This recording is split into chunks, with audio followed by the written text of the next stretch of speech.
passe-t-il quand nous craignons Dieu? Qu'est-ce qui va se passer lorsque nous désobéissons à la voix de Dieu? Qu'est-ce qui va se passer lorsque nous ne faisons pas ce que Dieu nous recommande de faire? Allez-y, explorez, allez voir et venez me rendre compte. Du désert, allez à Canaan.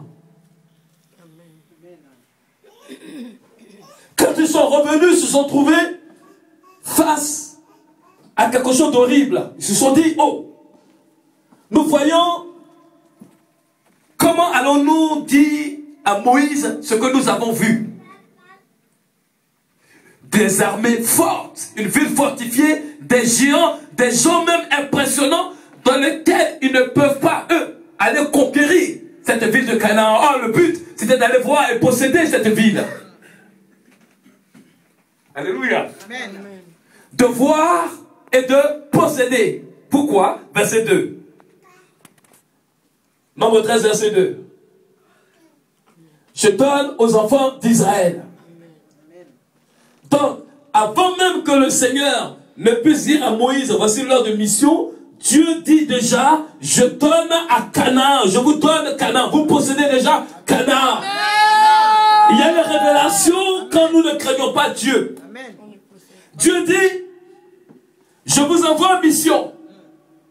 Allez voir ce que je vais faire. Allez voir la terre promise. Cette terre que vous allez voir, vous la possédez. Amen. Amen.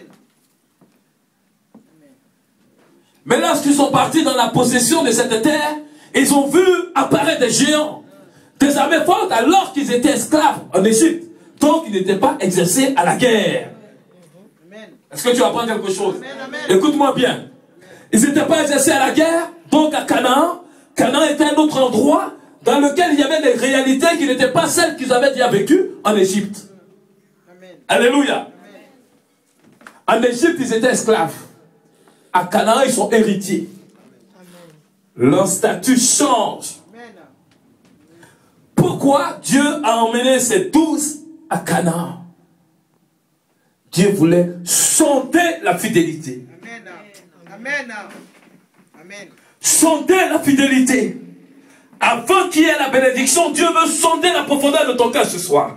Dieu veut sonder la profondeur de la sémence qu'il a mis en toi, de cette parole qu'il a mis en toi. Depuis des années, de cette parole. Est-ce que cette parole est en train de produire quelque chose qui va te donner la confiance dans le désert? Quel que soit ce que tu vas vivre en ce moment, quel que soit ce que tu traverseras cette année 2012, est-ce que tu pourras résister aux géants qui ont au travers de ta vie? Alors que la prophétie de Dieu en toi, alors que la parole de Dieu en toi, alors que l'espérance de Dieu en toi, alors que Dieu t'a mis à part. Ils étaient 12. Je dis tantôt que Josué et Caleb n'ont pas vu ce que les 10 autres ont vu. Alléluia. Amen. Amen. Quand les 10 autres sont revenus voir Moïse, ils ont dit à Moïse, c'est impossible de conquérir ce dont l'Éternel nous a parlé. En Nombre 13. L'Éternel a dit que nous allons posséder le Canaan, mais ce que nous avons vu, nous n'avons même pas la capacité d'avoir la moitié de l'armée pour posséder cette ville. Alléluia. Amen. Alléluia. Amen. Amen. Frère, quel que soit le nombre d'armées face à ta destinée, quel que soit le nombre de positions face à ta destinée, alléluia, il faut regarder à la prophétie de Dieu qu'il est avec toi. Ils te feront la guerre, mais ils ne te verront pas, car l'Éternel est toujours avec toi. Alléluia. Beaucoup de chrétiens, lorsqu'ils sont dans les épreuves, lorsque nous sommes dans les difficultés, nous avons tendance à raisonner face à ce qui nous bloque. Alléluia. Regardez cette parole, je l'aime très bien.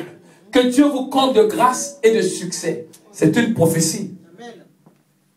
Pour celui simplement qui croit que Dieu a la capacité de donner la grâce et de donner le succès. Dieu voulait sonder ce peuple pour voir réellement si en ce peuple il y avait une graine de foi et de persévérance. allons-nous persévérer? Est-ce que je peux encore croire en la parole que la victoire en Jésus est possible pour moi? Frère, je te dis que cette année, la victoire de Jésus est possible à celui qui a la foi. Amen. Amen. Amen. Alléluia. Amen. Amen.